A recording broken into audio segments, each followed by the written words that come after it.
Hello दोस्तों, नमस्कार। मैं हूं अरविंद और वापस सर आपको सभी को लेके आया हूं जूम जिंक के नए शो के ऊपर। आज जूम जिंक के शो में मेरे साथ जो मौजूद हैं वो राजस्थान के जाने माने उद्योगपति, समाज सेवी और ट्रेंड लीडर श्री सुरेश कलानी जी हैं।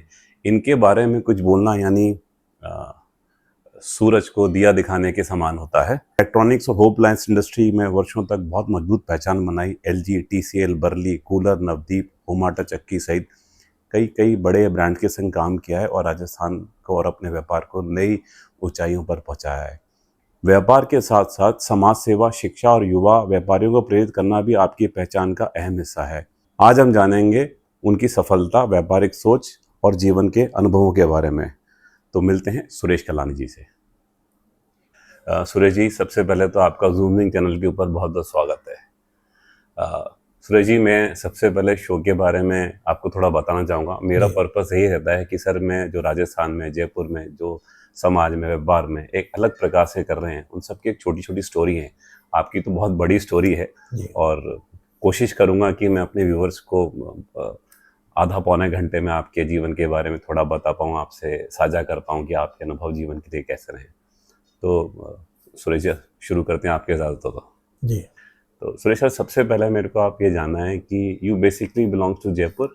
नो, मैं सांभर लेके एक कस्बा है जी, जयपुर के पास ही है। जयपुर से 70 किलो वहाँ से बिलोंग करता हूँ। वहीं मेरी एजुकेशन हुई जी।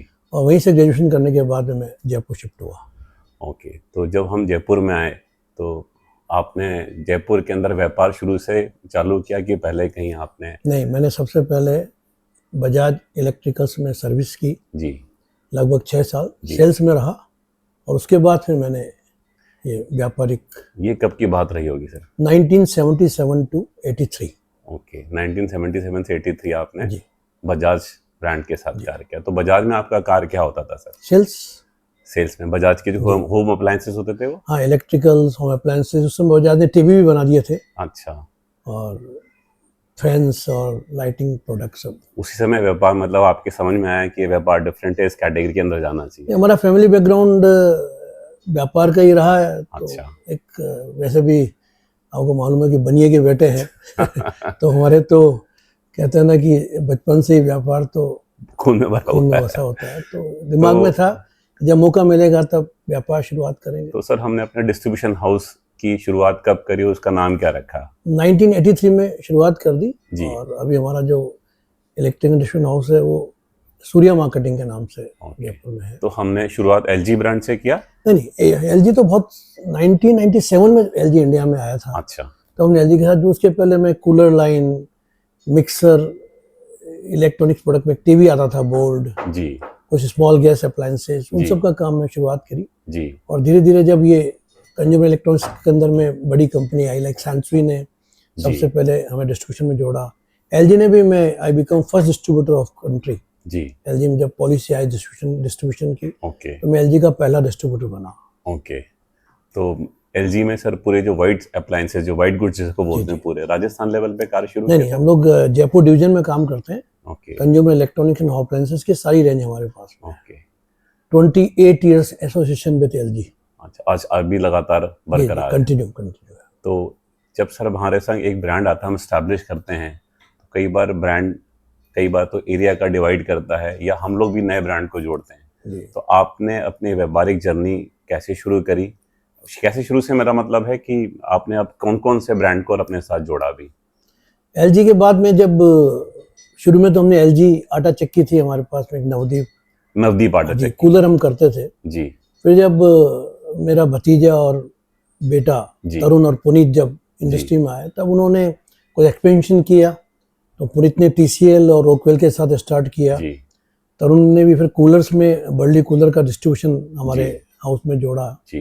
तो इससे प्रोडक्ट हमारे साथ जुड़ते चले गए। अभी हम लोग अपनी एक आटा चक्की भी बनाते हैं होमा के नाम से, क्योंकि इंडिया का पहला प्रोडक्ट IoT बेस्ड प्रोडक्ट। अच्छा। और बहुत ही डिफरेंट प्रोडक्ट है, तो वो भी हम कर रहे हैं। तो सर, आटे चक्की के अंदर हम लोग बातें सुना करते हैं कि एक होती है कोल्ड प्रेस टेक्नोलॉजी और एक होती है कि आटे को हम बहुत, जो नॉर्मली चक्की में बहुत तेज से आटा पिसवा लेते हैं, दोनों में कोई फर्क होता है? देखिए, जो फत्तर आटा तो दो ही तरीके से पिसता है। या तो वो फत्तर में पिसेगा, तो फत्तर में पिसेगा तो स्वाभाविक है, दो चीज़ें उसके माइनस पॉइंट मानता हूँ मैं। पत्थर आपको मालूम होगा, पत्थर घिसता है जी घिसता है तो कहाँ जाएगा वो? जी, ऑफ कोर्स आटे में आटे जाएगा। में जाएगा। दूसरा माइनस पॉइंट क्या है कि आप पत्थर वाले जब चक्की में आटा पिसवाते हैं ना, तो जब आप उसको छानना पड़ता है तो तुस निकलते हैं। तो एक्चुअली में तो तुस ही तो आटे की जो है ना मेन आप कह सकते हैं कि वो तो वो जो तुस जो निकलता है वो आपको निकाल के बाहर फेंकना पड़ेगा। जबकि जो हमारी आटा चक्की है उसके अंदर में पहली बात तो वो 100% पिस, आपने 5 किलो गेहूं डाला तो 5 किलो ही आटा पिसेगा। अच्छा, नंबर 1। पत्थर घिसने का काम नहीं, क्योंकि ये मिक्सर की तरह बड़ी ब्लेड्स होती है। जी और दूसरा प्लस पॉइंट है कि उसके अंदर जो तुस होता है ना वो कंप्लीटली मेश हो जाता है। ओके तो आप अलग से छानेंगे तो तुस निकलेगा नहीं। ओके। तो ये बट सर एक ट्रेंड आया है, जब हमारे फादर या मदर, जब इवन कई घरों में आज भी गेहूं धीरे धीरे कम होता जा रहा है। जी पहले हमारे घरों में गेहूं आता था, उसको हम साल भर स्टोर करते थे, फिर पिसवाते थे जी चक्की पे। तो क्या ऐसा ट्रेंड चेंज हुआ है कि अब जो जनरेशन्स नई आते जा रही है वो ब्रांडेड या जैसे डबल त्रिशूल है या ITC है, इस प्रकार के आटे पे जा रहे हो? हम लोग ट्रेडिशनली अभी भी चक्की की बातें कर रहे दोनों तरह की बात है। न्यूक्लियर फैमिलीज में ये हो सकता है कि आप जो बोल रहे हो वो भी होगा, लेकिन आज भी जो लोग हैं ना जो समझते हैं इन चीज़ों के अंदर हैं। में, ओके तो they prefer two by A flour mill at home. Okay. Sir दूसरा आपने बताया कंज्यूमर अप्लायंसेस का, तो जो अब आपने बजाज में काम किया था और आज आपने सर क्या ऐसा परिवर्तन देखा? खासकर टीवी बहुत पहुंच गया, अब इंटरनेट आ गया है, तो समाज में क्या बदलाव देखा इस प्रकार के अप्लायंसेस के लिए? पहले तो टीवी होना घर में सर एक बहुत बड़ी बात हुआ करती थी। अब तो LG की बहुत बड़ी रेंज है, आपने बताया TCL भी हमारे पास है। तो अभी क्या आप सोसाइटी में क्या चेंज देखते हैं इस प्रकार के अप्लायंस में घरों के लिए? देखिए, दो बड़े परिवर्तन मैं देख रहा हूँ। एक तो अब जो लोग हैं ना वो प्रीमियम प्रोडक्ट में जा रहे हैं। ओके और जो क्योंकि नई जनरेशन का इन्वॉल्वमेंट है, जी तो नई जनरेशन की सोच रहती है कि लेटेस्ट टेक्नोलॉजी लेवें। ओके तो एक तो जो सबसे बड़ा चेंज आया है वही आया है। दूसरा जो सबसे बड़ा चेंज है, पहले एक रेफ्रिजरेटर होता था घर के अंदर में, तो 20 साल 25 साल 30 साल तक वही चलता रहता था। लेकिन अब वो ट्रेंड नहीं। अब रेफ्रिजरेटर हो या वॉशिंग मशीन हो, जैसे टेक्नोलॉजी आती है ना, लाइक मोबाइल, लगता है कि कुछ फ्यूचर बेस्ड प्रोडक्ट है, कुछ अपग्रेडेड प्रोडक्ट है, तो कस्टमर चेंज कर लेता है। अच्छा, what about sir rural market? Rural market में भी सेम स्थिति है। अब धीरे धीरे रूरल मार्केट काफ़ी बढ़ा है और वहाँ भी पहले हम लोग सोचते थे कि इतने बड़े बड़े शोरूम जो जयपुर में आप देख रहे हैं ना, जी वहाँ कैसे लोग खोलेंगे। लेकिन अब लोग जो जैसे नई जनरेशन आ रही है ना, उन्हें अपने आप को अपग्रेड किया है, अच्छे शोरूम खोले हैं, क्वालिटी प्रोडक्ट्स रखने लग गए हैं। और चूंकि अब कस्टमर की रिक्वायरमेंट भी है, फाइनेंस बहुत ईजी हो गया है। गवर्नमेंट पहले फाइनेंस कहाँ मिलता था? जी जी आज तो आपकी जेब में आप 5,000 रुपये है, आप 50,000 का प्रोडक्ट लेके आ जाओ। अच्छा, तो फाइनेंस होने की वजह से जो है ना कस्टमर को भी बहुत ईजी फील हो रहा है, वो परचेज भी करता है। सुरेश सर एक चीज़ और हम देखते हैं कि जो बड़े ब्रांड्स हैं, जैसे क्रोमा हो गया, डिजिटल हो गया, या इस प्रकार के और बड़े ब्रांड जिसको हम LFR बोलते हैं, या ऑनलाइन भी है, इससे शहर के मार्केट में कहीं ना कहीं तो इफेक्ट पड़ा है। ये बात तो हम समझते हैं। नई जनरेशन को बहुत लगता है कि फ़ोन पे ऑर्डर कर दिया। देखिए, दोनों बातें मैं आपको बताऊं। जी, पर्सनल टच बहुत इंपॉर्टेंट है। एक्सपीरियंस। हाँ, वो एक्सपीरियंस तो आपको जब आप व्यक्तिगत रूप से जाओगे तभी मिलेगा। और कंज्यूमर इलेक्ट्रॉनिक्स एक ऐसा प्रोडक्ट है, जब तक आप देख नहीं लोगे ना तब तक आप परचेज नहीं करोगे। ओके, मोबाइल में और टेलीविजन में, फ्रिज में, वॉशिंग मशीन में सबसे बड़ा फर्क है। तो जो आपके पास जो ब्रांड्स हैं अभी LG और TCL, क्या आपके इस प्रकार के एक्सपीरियंस सेंटर आपके खुद के हैं या हमारे ट्रेड में? हमारे डीलर्स हैं, डीलर्स हैं। वो सब पूरा प्रोडक्ट रेंज रखते हैं और एक्सपीरियंस फिल कराते हैं। और देखिए, एक चीज़ तो आपको माननी पड़ेगी कि व्यापार सिर्फ इसलिए नहीं चलता है कि आप व्यापार के पास आपका कोई अच्छी कंपनी है जी, व्यापार के साथ यदि आपका व्यवहार अच्छा नहीं है जी, तो आपका व्यापार नहीं चलेगा। और ये जो व्यवहार है ना वो आपको पर्सनल एक्सपीरियंस से मिलेगा, जी, वो आपको इस टेक्नोलॉजी नहीं देगी। करेक्ट। जब तक आप शोरूम विजिट नहीं करेंगे, डीलर जो है वो आपको प्रोडक्ट को अच्छे से नहीं समझाएगा, तब तक वो प्रोडक्ट का एक्सपीरियंस तो एक तो हो गया ब्रांड, दूसरा हो गया एक्सपीरियंस सेंटर, तीसरा हो गया हमारा कस्टमर से रिलेशनशिप मैनेजमेंट, पर्सनल टच। यदि हम इन 3-4 चीजों को बना Yes, पाएंगे yes. तो हम बड़े फॉर्मेट से भी कंपटीशन कर सकते हैं, ऑनलाइन मैं तो कंपटीशन मानता नहीं सब, मैं तो उनको मानता हूँ कि हम एक दूसरे के पूरक हैं। अच्छा, हम तो एक दूसरे के पूरक हैं। जी, जिन हमारे बहुत सारे व्यापारी हैं जिन्होंने अपने शोरूम की पब्लिसिटी इस तरीके से कर दी है जी, जैसे उनका ऑनलाइन स्टोर भी है। जी, अच्छा, अब आसपास के जो डीलर्स हैं वो देखते हैं कि चलिए इनका ऑनलाइन भी प्रोडक्ट है, वो स्टडी करते हैं, डीलर के पास में आते हैं, प्रोडक्ट के फीचर्स समझते हैं और प्रोडक्ट परचेज करके ले जाते हैं। तो और वो एक्सपीरियंस तो आपको जो है ना वो पर्सनल विजिट से ही मिलेगा। गोइंग फॉरवर्ड सर क्या लगता है जो हमारी इकोनॉमी है, खासकर मैं बात कर रहा हूँ टायर 2, 3, 4, जैसे हमारे लिए डोसा हो गया, आपका सांभर हो गया या बगरू हो गया, इस प्रकार के कई सारी टाउनशिप है, वहाँ पे भी सर इस प्रकार की बातें हैं जहाँ ब्रांड के लिए एक्सपीरियंस सेंटर और कस्टमर का टच ये धीरे धीरे ग्रोथ आ रही है। अब अप कंट्री मार्केट नहीं है सर, वहाँ भी अच्छे अच्छे स्टोर खुलने लग गए हैं। कंपनियों ने अपने सेल्स मैन वहाँ पर SSC जिसको कहते हैं वो प्रोवाइड करने चालू कर दिए। उनकी प्रॉपर ट्रेनिंग होती है। लोगों ने अपने शोरूम के अंदर में प्रोडक्ट के डिस्प्ले बहुत अच्छे कर दिए हैं। तो धीरे धीरे चेंज आ रहा है, परिवर्तन आ रहा है। तो इसमें सर वेयर हाउसिंग बहुत लगती होगी। देखिए जब बिजनेस बढ़ेगा तो वेयर हाउसिंग भी बढ़ेगी, कार चलता रहता है उसके साथ साथ ही। Sir come back to your business के साथ साथ आप मुझे बताइए सर, जो आप मैंने देखा है कि आपके प्रोफाइल में सर आप बहुत सारी संस्थाओं से जुड़े हैं। लॉयंस क्लब हो गया, इलेक्ट्रॉनिक एसोसिएशन हो गया, और भी कई सारी एसोसिएशन हैं। मेरे को तो शायद नाम बोलूंगा तो काफी सारे नाम जाएंगे। तो इनमें जुड़ाव कैसा रहा? आप व्यापार से इनमें क्यों आपका इंटरेस्ट रहा कि मेरे को इनके साथ भी रहना है और इन सबका सहयोग करना है? सर मैं इसको ना अपने संस्कार के साथ जोड़ता हूँ जी। ये सब संस्कार मेरे को अपने पूर्वजों से मिले। अच्छा। मेरे ग्रैंडफादर जब हमारा गांव सामान में थे जी, तो उनकी एक हमारी संस्था थी नागरिक विकास समिति, जो सामर के डेवलपमेंट के लिए काम करती थी। अच्छा। वो उनसे कनेक्टेड थे जी। मेरे फादर वहाँ पे जो महेश्वरी समाज है उनसे कनेक्टेड थे। जी। तो जब उनके साथ जब उनमें मैंने ये भावना देखी कि जो आपको समाज ने दिया है उसे आपको लौटाना है जी, तो मेरी भी इच्छा हुई कि मैं भी कुछ इन सामाजिक संस्थाओं में जुड़ूं। मैं लॉयंस क्लब इंटरनेशनल से जुड़ा शुरू में 1989 में जी। उसके बाद बहुत सारे मुझे अवसर मिले। ऑफ कोर्स राजस्थान की इलेक्ट्रॉनिक एसोसिएशन है जी, मुझे उसका प्रेसिडेंट बनाया गया। वहाँ भी हमने बहुत काम किए स्टेट की ग्रोथ के लिए। आर्ट ऑफ लिविंग का मैं राजस्थान का चेयरमैन कई सालों तक रहा। लगातार गुरुदेव ने, श्री रविशंकर जी ने मेरे को 5 बार ये मौका दिया, अलग अलग बार अपेक्स में लेकर के। तो उससे आध्यात्म के प्रति भी मेरा समर्पण रहा। तो मेरा ये मानना है कि लाइफ के जो सिद्धांत 3 प्रिंसिपल्स है वो मैंने इस मेरे संस्कार में सीखे और वो हम उसको आगे बढ़ाने की कोशिश कर रहे हैं। पहला, जो समाज ने आपको दिया है जी, उससे आपको आपकी कैपेसिटी के साथ जो लौटाइए। दिया समाज नहीं है आपको सब यहीं से मिला है जी। दूसरा ये कि वैल्यूज के साथ आप कोई कॉम्प्रोमाइज नहीं करिए। Okay, values is very important in your life. और तीसरा, अध्यात्म के प्रति इंसान का समर्पण होना चाहिए। जो कुछ कराता है ईश्वर कराता है। हम सोचते हैं कि हमें ये क्रेडिट है, मैं नहीं मानता। ईश्वर ने सब नियति सेट कर रखी है।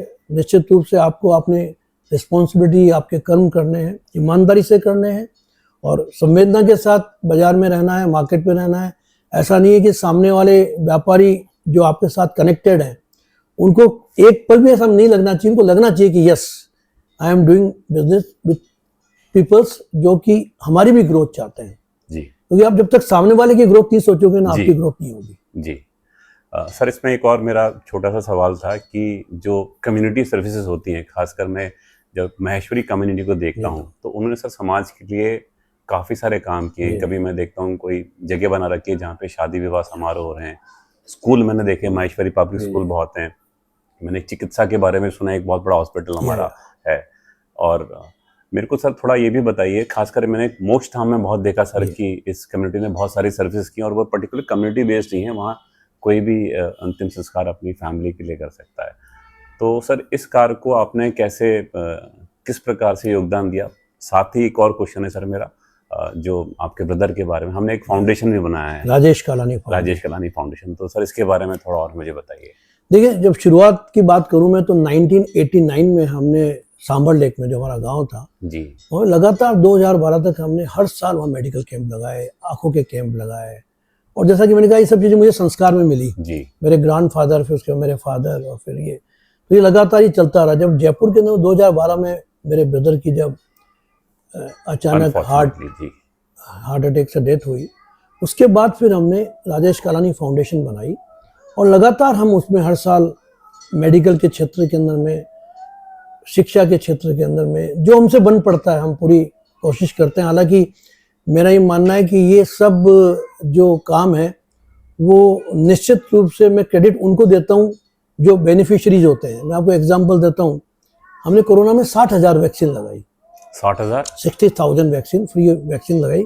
और लगातार 60 कैंप हमने उस पीरियड में लगाए। जब कोई आपके घर पे हाथ पे लगा के चल जाता तो आप उसको 4 बार सैनिटाइज करते थे। करेक्ट। हमें ये अवसर मिला, लेकिन निश्चित रूप से क्रेडिट उनको है जिन्होंने हमको ये सेवा का अवसर दिया है।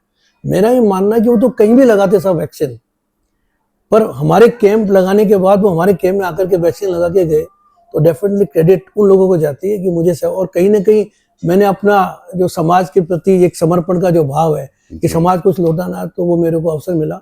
मेदांता के साथ लगातार, मेदांता मेडिसिटी गुड़गांव के साथ हर साल हम मार्च 2013 से कैंप लगा रहे हैं।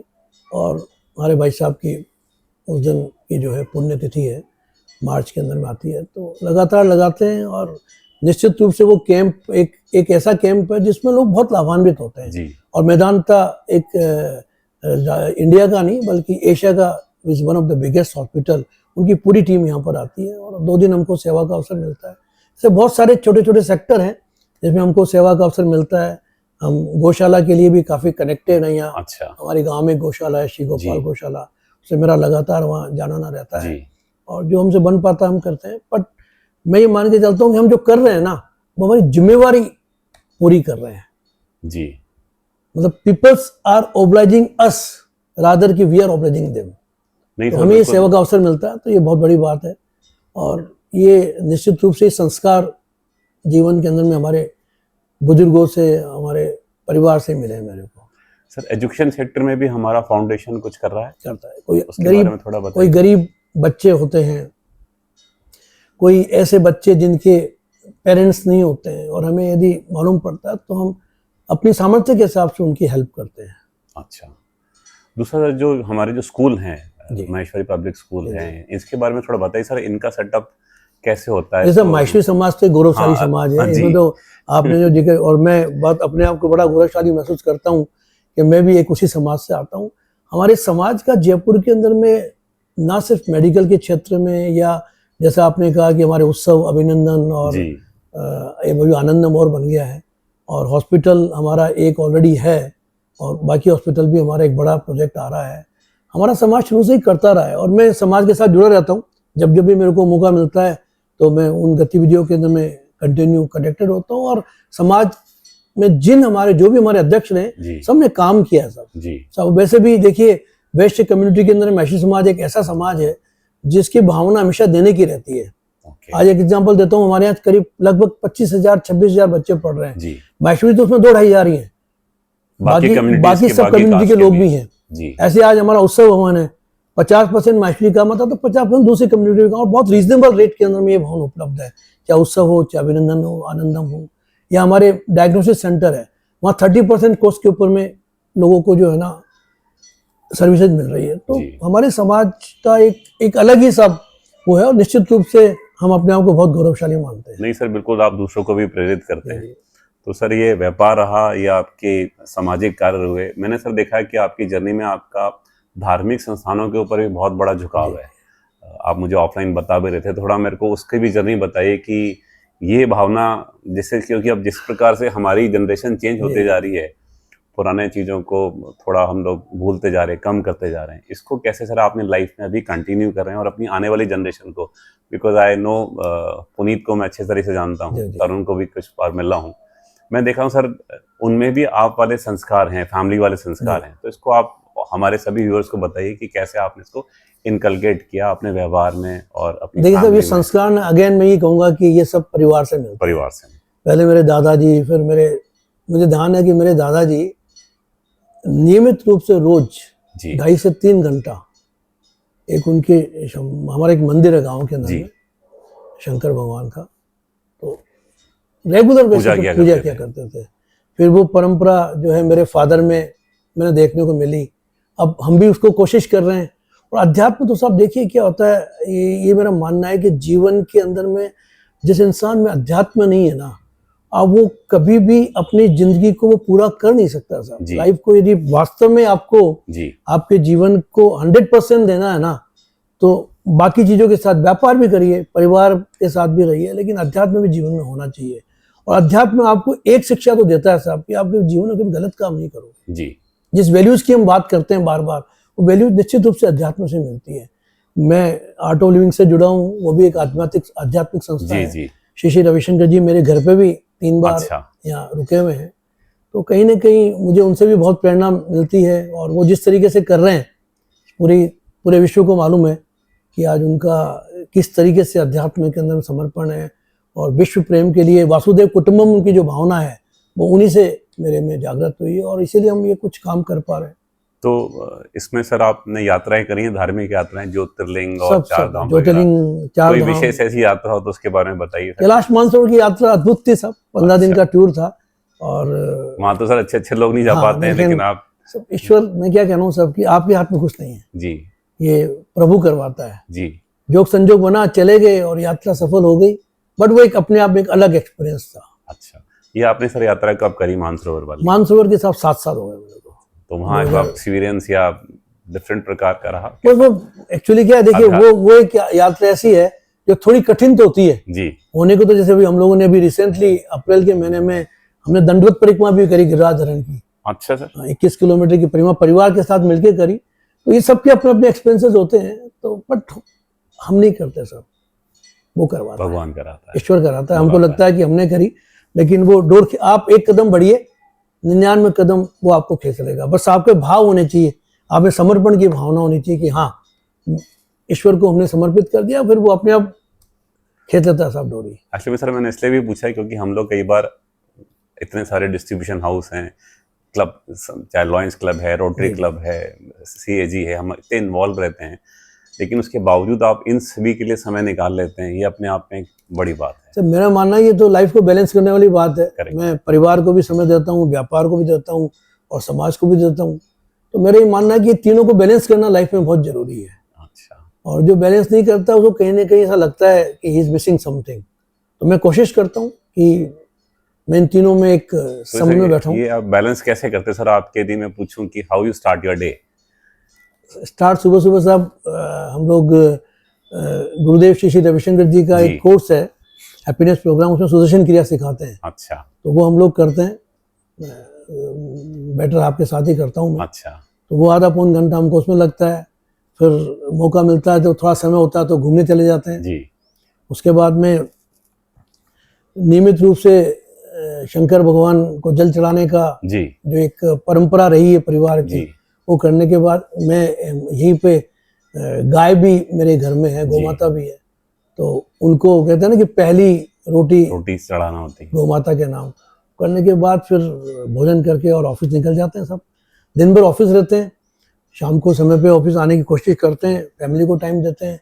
और संडे चूंकि ऑफिस बंद रहते हैं तो उसमें हम ये सामाजिक संस्थाओं से जुड़ के जहाँ जहाँ मौका मिलता है हम सोशल काम करते हैं। बीच में वर्किंग डे में भी ये मौका मिलता है तो ये तो अवसर मिल जाता है तो उसको पूरी करने की कोशिश करते हैं, बट बैलेंस करते हैं सब तीनों चीज़ों को। एक सर मेरे को थोड़ा परिवार के बारे में और बताइए कि जो अब हमारी फैमिली हो रही है, न्यूक्लियर है, पहले संयुक्त हुआ करती थी, अपने परिवार को जोड़ने के लिए, बिकॉज आई नो तो पर्सनली आपके परिवार के बारे में जानता हूँ, कि क्या संदेश देना चाहेंगे ताकि हमारी ये जो वैल्यू थोड़ी कम हो रही है ये बराबर है, जुड़ के रहे? जॉइंट फैमिली का तो मुकाबला नहीं है। थोड़ा सा सेक्रीफाइस आदमी कर देना। देखिए हम 4 जनरेशन मेरे घर में हम यहीं पे साथ रह रहे हैं। हाँ। निश्चित रूप से भी मेरे को संस्कारों मिले। मेरे फादर, मेरी माता जी अभी है, फादर की तो डेथ हो गई थी। उसके बाद मेरे ब्रदर की फैमिली यहीं पर है और फिर मेरी फैमिली और मेरे बच्चे, हम 4 जनरेशन पोते पोती सब साथ रहते हैं। वो अलग ही आनंद है सब। मेरा ये मानना है कि थोड़ा सा आप बैलेंस करके और कॉम्प्रोमाइज कर लो ना, तो इससे बढ़िया सुकून नहीं मिल सकता आपको जीवन के अंदर में। परिवार तो परिवार ही होता है सब।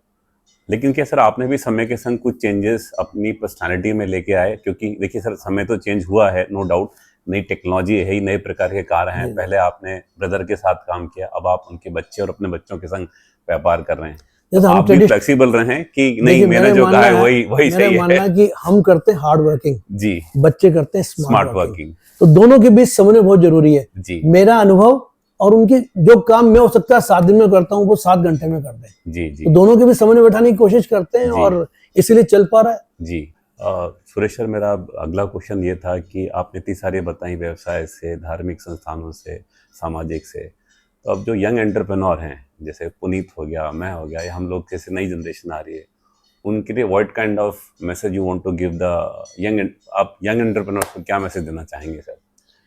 देखिए, व्यापार के लिए तो मैं एक मैसेज ये देना चाहता हूँ कि हम व्यापार करें। जी मैं ये नहीं कह रहा हूँ कि आप प्रोफेशनलिज्म नहीं होना चाहिए, लेकिन साथ ही साथ उसके अंदर में आपका ये भाव ये होना चाहिए कि सामने वाला ग्रो करे, ये भाव आप में आएगा तो आप अपने आप ग्रो करोगे। ओके तो आप अपना भी ख्याल रखें, जी लेकिन उसका भी ख्याल रखें। जी आप में भाव, तो व्यापार संवेदनशीलता के साथ होना चाहिए। जी आपका ऐसा नहीं हो कि देखिए, एक रीजनेबल मार्जिन लेना ये व्यापार की आवश्यकता है। जी उसके साथ साथ यदि आप में ये भाव आ जाएगा ना कि मुझे संवेदनशीलता के साथ व्यापार करना है, जी विनम्रता के साथ व्यापार करना है, जो व्यापारी मेरे साथ जुड़ा है उसका भी ख्याल रखना है, तो व्यापार में आपके कभी रुकावट नहीं आएगी। And what kind of message you want to give from your experience to the society कि जिस प्रकार के मेरा ये मानना सब समाज सेवा जी को हम जिम्मेवारी समझ के चलें। जी हम ये नहीं समझे कि हम कोई काम कर रहे हैं तो ये प्रसिद्धि के लिए नहीं होना चाहिए। समाज सेवा, जी समाज सेवा होनी चाहिए, आप जिम्मेवारी समझ करके करें, आप में करुणा का भाव होना चाहिए और ये सोच के करें कि मैं जो कर रहा हूं ना वो मेरी जिम्मेवारी का मैं निर्वहन कर रहा हूँ। जी यानी कि हमने इतना सारा कुछ लिया है सोसाइटी से, तो समाज को समय है लौटाना भी। लोग क्या प्रसिद्धि के लिए समाज सेवा करते हैं, मेरा ये भाव बिल्कुल नहीं है। मैं समाज सेवा करता हूँ, इस भाव के साथ करता हूँ कि कहीं ना कहीं करुणा का भाव होना चाहिए और कहीं ना कहीं समाज को लौटाने की एक जो जिम्मेवारी है आपकी कि आपको समाज ने कुछ दिया वो आपको लौटाना, वो भाव के साथ आप समाज सेवा करोगे तो निश्चित रूप से आपकी समाज सेवा कंटिन्यू चलेगी, सतत चलेगी, जो मेरी चल रही है। जी राजेश जी, एक और क्वेश्चन था कि आपकी पॉपुलैरिटी समाज में, बिजनेस हाउसेस में, जयपुर में ही, जयपुर के अलावा राजस्थान में भी काफ़ी है, तो कभी सोच नहीं आया कि पॉलिटिक्स के अंदर जाऊं? नहीं सर, मेरा ये सेक्टर ही नहीं है। वो सेवा भाव है वो भी? मेरा नहीं। देखिए, सेवा करने के प्लेटफॉर्म बहुत सारे होते हैं, अलग अलग हैं जी, बहुत सारे प्लेटफॉर्म है। मैं आज चाहे एसोसिएशन के माध्यम से, चाहे आध्यात्मिक संगठनों के माध्यम से, चाहे मैं इंटरनेशनल वेस्ट फेडरेशन का भी संगठन मंत्री हूँ, उसके माध्यम से मैश्वी समाज के अंदर में भी हम अलग अलग पोस्टों में रह करके काम करते रहते हैं। तो देखिए, सेवा का प्लेटफॉर्म आपको कोई भी मिल सकता है जी। तो आप यदि राजनीति में ही सेवा करो ये जरूरी नहीं है। करेक्ट। मेरे पास प्लेटफॉर्म बहुत सारे हैं। आर्ट ऑफ लिविंग अपने आप में प्लेटफॉर्म है। मेरी अपनी फाउंडेशन, राजेश कालानी फाउंडेशन, जिसका मैं फाउंडर ट्रस्टी हूँ, एक अपने आप में बहुत बड़ा प्लेटफॉर्म है। तो मुझे सेवा का मौका मिल रहा है और मैं वहाँ सेटिस्फाइड हूँ। तो मैं कहीं ना कहीं पॉलिटिक्स को, सक्रिय राजनीति में मैं नहीं आना चाहता, ना मेरा कभी इंटरेस्ट रहा, और ना एक कहते हैं ना कि एक मन में ही होता है ना कहीं पॉलिटिक्स के अंदर में एक स्पोर्ट, एक दाग होता है जो आपको सबको मालूम, बताने की आवश्यकता नहीं है। तो मैं उससे दूर ही रहना चाहता हूँ, इसलिए मैं समाज की भी पॉलिटिक्स के अंदर में बिल्कुल भी सक्रिय नहीं रहता जी। आने वाले समय में हम हमारे ग्रुप के लिए, जो हमारा फाउंडेशन है, उसके लिए क्या टारगेट आपने लग रखा है कि मुझे जीवन में अभी ये कार्य फाउंडेशन के लिए या व्यापार के लिए या समाज के लिए और करने, या आपके पर्सनल टारगेट्स? देखिए, मैं ऐसा कोई लक्ष्य लेके नहीं चलता हूँ, लेकिन लक्ष्य तो अपने आप बनते चले जाते हैं। व्यापार कर रहे हैं तो व्यापार में भी मेरा ये उद्देश्य नहीं रहता है कि मैं व्यापार इसलिए करूं कि मुझे कोई एक बड़ा टर्नओवर करना है जी। मेरा व्यापार करने का उद्देश्य है कि मेरा जो व्यापारी है वो मुझसे 100% कैसे संतुष्ट है, सेटिस्फाइड है कि नहीं जी, वो मेरा व्यापार में। तो ऐसी समाज सेवा में है कि यदि मैं किसी के काम आ सकूं तो मेरे लिए ये बहुत बड़ी बात है कि मुझे ईश्वर ने ये मौका दिया है। तो मेरा ऐसा कोई लक्ष्य नहीं होता कि मुझे ये करना है, बट मैं सतत ये करते रहना चाहता हूँ। और जो मेरी सामर्थ्य है, क्योंकि मेरे पास में कोई फंडिंग बाहर से नहीं होती है, ये मेरी अपनी परिवार की जो फंडिंग है उसी में से हम करते हैं। तो जो मेरी सामर्थ्य है तो उसमें कर रहा हूँ और मैं अपनी जिम्मेवारी समझ के कर रहा हूँ। तो मैं ये मान के चलता हूँ कि उसमें बिना तकलीफ पाए, इस उद्देश्य के साथ हम ये काम करते हैं कि वो काम में कोई रुकावट नहीं आनी चाहिए। जी। और ईश्वर करवा रहा है सब। जी। एक सर, आपने एक और अच्छी बात की थी, आप सभी के लिए एक्सेसिबल हैं। यदि किसी की हेल्प करना चाहें तो एक बार मेरे व्यूवर्स को बताइए कि हाउ इफ यदि किसी को शिक्षा को लेके या चिकित्सा को लेके, तो हम कैसे आपकी फाउंडेशन को या आपको अप्रोच कर सकते हैं? कभी भी आप मेरे को डायरेक्टली संपर्क कर लेना। मेरा तो 24/7/365 आई एम अवेलेबल, क्योंकि जब मेरा कॉज ही ये है कि जहाँ आवश्यकता पड़े मैं सामर्थ्य के अनुसार मैं मौजूद रहूँगा। और कोई ऐसा लगा कि इसे बड़ी हेल्प करनी है जी तो एक हमारा सर्किल इतना बढ़िया है, इतना अच्छा है कि सब में सेवा का भाव है, तो हम उनके साथ मिलके भी वो सेवा कर लेते हैं। तो I am usually available for everyone and all are most welcome. अच्छा, तो ये थे सुरेश कलानी जी हमारे साथ, जिन्होंने आज अपने व्यापार से धार्मिक के, सामाजिक के और डिफरेंट प्रकार के कार्यों को बता रहा है। सुरेश जी, आपका मेरे चैनल पे आने के बहुत बहुत धन्यवाद। यदि व्यूवर्स को आपको जो एक बोलना चाहेंगे तो एक लास्ट संदेश बोल सकते हैं। बस मेरा तो सब यही है कि जिंदगी के जो 3 सिद्धांत मैं बार बार बोलता हूँ, मैं फिर रिपीट करूंगा कि आपके जीवन के अंदर में हमें, चाहे हम नौकरी करते हो, व्यापार करते हो, वो भी हमें जिम्मेवारी से करना है। समाज ने आपको दिया है वो समाज को लौटाना, और अध्यात्म के प्रति अपना समर्पण रखिए। सब ईश्वर खुद कराएगा आपको जीवन के अंदर में, कहीं आपको रुकावट नहीं आएगी जी। और जो काम करें सेवा का, वो प्रसिद्धि के लिए नहीं करें, करुणा के भाव से करें, संवेदना के साथ करें, इस भाव के साथ में करें कि हाँ, मुझे ईश्वर ने मौका दिया, मैं उसको जो है अपनी जिम्मेवारी समझ के पूरा करूँ। बस यही मेरा भाव है। सबको, आप सबने मेरे को सुना, और मैं धन्यवाद आपके चैनल के लिए कि आपने मुझे ये अवसर दिया।